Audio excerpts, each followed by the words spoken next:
தவமே ஜெயம் நேயர்களுக்கு எனது வணக்கம். பகவத்கீதையில் கிருஷ்ணன் கூறுகிறார், கோடியில் ஒருவரே என்னை அறிவார் என்று. பிரம்மத்தை அறிவது என்றால் பிரம்மத்தை பற்றி தெரிந்து கொள்வது என்று அர்த்தமல்ல. பிரம்மத்தோடு ஒன்ற வேண்டும், அப்பொழுதுதான் பிரம்மத்தை அறிய முடியும். சதா உணவையே சிந்தித்து கொண்டிராதே. நமது தேகத்துக்கு ஏன் பசி வருகிறது என்று புரிந்து கொள். நமது உடலில் 1.5 கோடி அணுக்கள் புழுவாக உள்ளன. அதற்குத்தான் உணவு தேவை. நாம் குளத்தில் இரையை போட்டவுடன் மீன்கள் எப்படி உண்ணுமோ அதுபோல் நீ உணவை உண்டவுடன் அந்த அணுக்கள் அனைத்து உணவுகளையும் சாப்பிட்டுவிடும். இதுதான் நமது தேகத்தில் நடப்பது. நமது தேகம் புழுக்களால் ஆனது. இது ஒரு புழுக்கூடு. இதை வளர்க்க ஏன் பாடுபடுகிறாய்? பட்டினத்தார் கூறுகிறார், கேளுங்கள். தன் உடம்பு தானே தனக்கும் பகையாம் என்னும் உணர்வு இல்லாமல் இன்பம் என்றும் ஆண்டேனே. என் உடம்பு தான் எனக்கே பகை அப்படின்னு தெரியாமல், அந்த உணர்வே இல்லாமல் அதான் இன்பம் நினச்சிட்டு மாண்டேனே என்று பட்டினத்தார் கூறுகிறார்.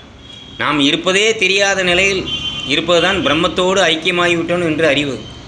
தியானத்தில் நீங்கள் உட்காரும் பொழுது இந்த உடலை மறந்து அந்த நிலையில் இருக்கும் பொழுது நீங்கள் எங்கே இருக்கிறீங்க? பிரம்மத்தோடு இருக்கிறீர்கள் என்று அறியுங்கள்.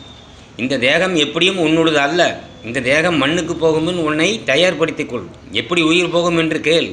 எப்படி கற்பூரம் காற்றில் கரைந்து போகுமோ அதுபோல் உன் உயிர் பொருளை கடைசியில் காற்று குடித்து கொண்டு போய்விடும். பிறகு நீ புரோட்டா சூரி சொன்னது போல முதலிலிருந்து கோட்டை போடு, நான் முதலிருந்து சாப்பிடுகிறேன் என்று கூறுவது போல இருக்கு. நீ மீண்டும் முதலிலிருந்து பிறவி எடுத்து வர வேண்டும். அரிதறிது மானிடராய் பிறத்தல் அரிது என்று கவனத்தில் கொள். நமது பரலோகவாசி தினமும் காலையில் குளித்து விபூதி பூசி கடையில் அமர்ந்து யாராவது மனிதர்கள் வருவார்கள் என்று ரோட்டை பார்த்து கொண்டே இருக்கும். எல்லாம் பிணமாக தான் சென்று கொண்டிருக்கும். வாகனம் செல்வது போல பிணங்களும் சென்று கொண்டிருக்கும். பிறகு வாடிய முகத்துடன் இரவில் சென்று விடும். வாகனமும் நாமும் ஒன்று. வாகனமும் பஞ்சபூத தத்துவத்தில் தான் ஓடுகிறது. நிலம் ஸ்பேர் பார்ட், நீர் பெட்ரோல், காற்று காற்றடைத்த டயர், நெருப்பு என்ஜின் சூடு, ஆகாயம் புகை. இந்த 5ம் இணைந்தே தான் நமது வாகனம் செல்கிறது. அது பேசுகிறது, கத்துகிறது, ஓடுகிறது, நடக்கிறது, திரும்புகிறது. இதெல்லாம் இந்த உயிரில்லா ஜீவன் செய்கிறது. அதுபோல தான் மனிதனும் இந்த பஞ்சபூத தத்துவத்தின்படி நடக்கிறது, ஓடுகிறது, பாடுகிறது. இந்த தத்துவங்களை இயங்காவிட்டால் மனிதன் செயல்பட முடியாது. இதில் உயிர் எங்கே உள்ளது? வாகனமும் நாமும் ஒன்றுதான். ஜடப்பொருள்கள் உள்ளே இயங்கும் இயக்கங்கள் தான் நம்மை வேறுபடுத்தி காட்டுகிறது. பன்றிகளுக்கு சந்தனம் கலக்கி வைத்தாலும் அது சாக்கடையைத்தான் தேடும். அதுபோல் எத்தனையோ மகான்கள் சித்தர்கள் உங்களுக்கு அறிவுரை கூறினாலும் நீங்கள் சாக்கடையைத்தான் தேடி ஓடுகிறீர்கள். சந்தனத்தின் வாசம் உங்களுக்கு பிடிக்கவில்லை, சேற்றின் வாசனையை உங்களுக்கு பிடிக்கிறது. வள்ளலார் படாத பாடுபட்டு சத்சங்கம் உருவாக்கி இதன்படி நாங்கள் என்று கூறினார். ஒருவரும் கேட்கவில்லை. நாங்கள் கூறியதை நீங்கள் யாரும் கேட்கவில்லை. கடைவிரித்தோன் கொள்வாரில்லை, கட்டிவிட்டோம் என்று சென்று விட்டார். இது மயான பூமி. இங்கே சுகத்தை தேடாதீர்கள். எடுத்த உடலை இங்கே தான் கடத்த வேண்டும். எடுத்து கொண்டு போக முடியாது. அதற்குள் உயிரை காப்பாற்றுங்கள். இல்லையேல் அது காற்று கொண்டு போய்விடும்.